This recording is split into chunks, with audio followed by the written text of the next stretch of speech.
Welcome to my January reset vlog. I love doing these videos and taking a look at the past month and then what's coming up in the next month. This month went very differently for me than I thought it was going to, so I'm excited to dive in. I started out on New Year's Eve with a headache, hoping that it would go away by the time that I woke up in the morning, and for the first 9 or 10 days of the year I had the flu or some sort of virus, and I was very stressed about the lack of work that I was getting done those first 10 days of the year when I was sick.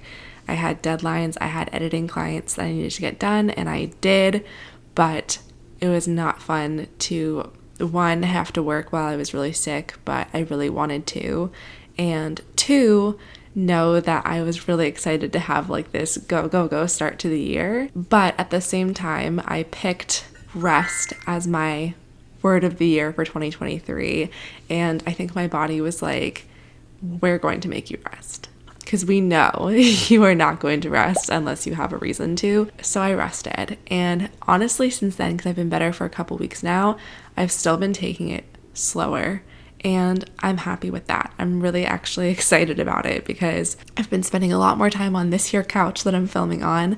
I usually am in my office for hours, and I've been like, no, I don't want to spend all my time down there anymore. I feel like one of the benefits of working from home and working for myself is that I can work from anywhere.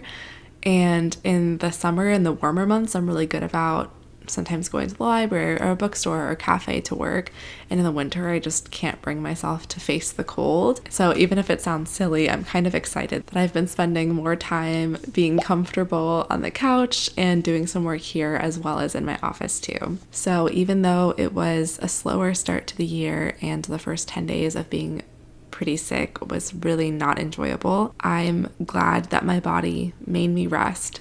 And I am looking forward to kind of continuing this trend and having some slower months and then some more normal work months. But this year has still been busy. My biggest news is that I had my third book launched just yesterday as of when I'm filming this.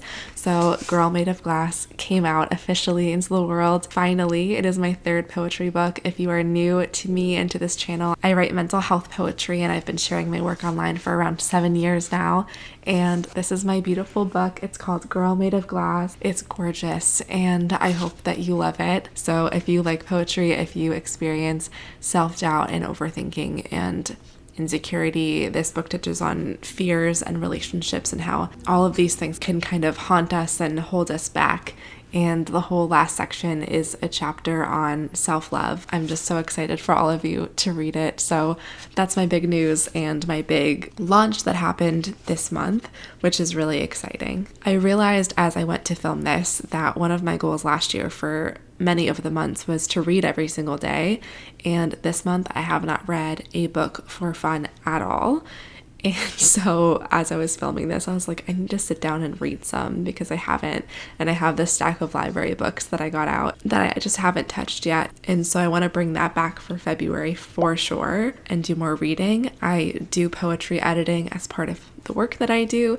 So I've actually had 7 or 8 clients this month. It's been very busy in terms of editing work. So I've been reading a lot of poetry, just not necessarily books that I've gotten out of the library or bought for fun. So I want to get back into that as well because it's so relaxing and calming. Another goal that I have for February is to get some more wedding planning done. If you saw my Stockholm vlog, I got engaged while on a trip to Sweden in December.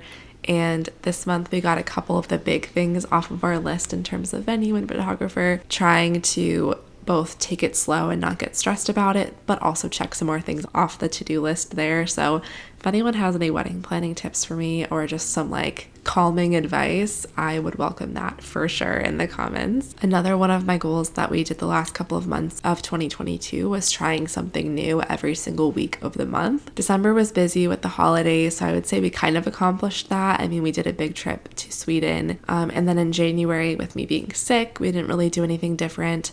We finished our last dance lesson. We've been taking couples dance lessons, which is really fun. So we finished that for now and are going to pick that back up when it gets closer to the wedding. But I really have this travel bug right now, even though I just traveled and did a big trip last month. I'm like, oh my gosh, it's been a month since I've traveled. I need to. So for February, we booked an Airbnb to do a little mini trip, something close enough that we could drive to and just enjoy nature for a little bit. And then we have another trip planned as well, so I'm excited to get the travel going for 2023 because I love travel so much. Another change that I made was pausing the podcast for the end of season 1. So if you listen to or watch the podcast Small Steps to Self-Love, that's my weekly podcast, I made the decision due to just being sick to needing to take it a little bit slower this month and really try to focus on that and more rest. I made the decision to just pause that until March. So I'm actually in the background recording new podcast episodes and interviewing some great guests for season 2 and getting that all ready so that I'm not doing it every single week, because it was starting to take a bit of a toll on me just in terms of the work. And I enjoy it a lot, but just needed a little bit of break. So I'm proud of myself for listening to myself and taking breaks from things that I need to take breaks from. That's not something that I would have done in the past. I spent some time doing a little bit of cleaning with me and my fiance, a little bit of deep cleaning in our living room and our kitchen and our bedroom. We definitely need to tackle the office next, so maybe that will happen in February. I would love to know what one of your goals is for February in the comment section, and I would love for you to subscribe for more vlogs and new podcast episodes coming very soon. Thanks so much for watching, and I hope you have a wonderful week filled with self-love and compassion and kindness.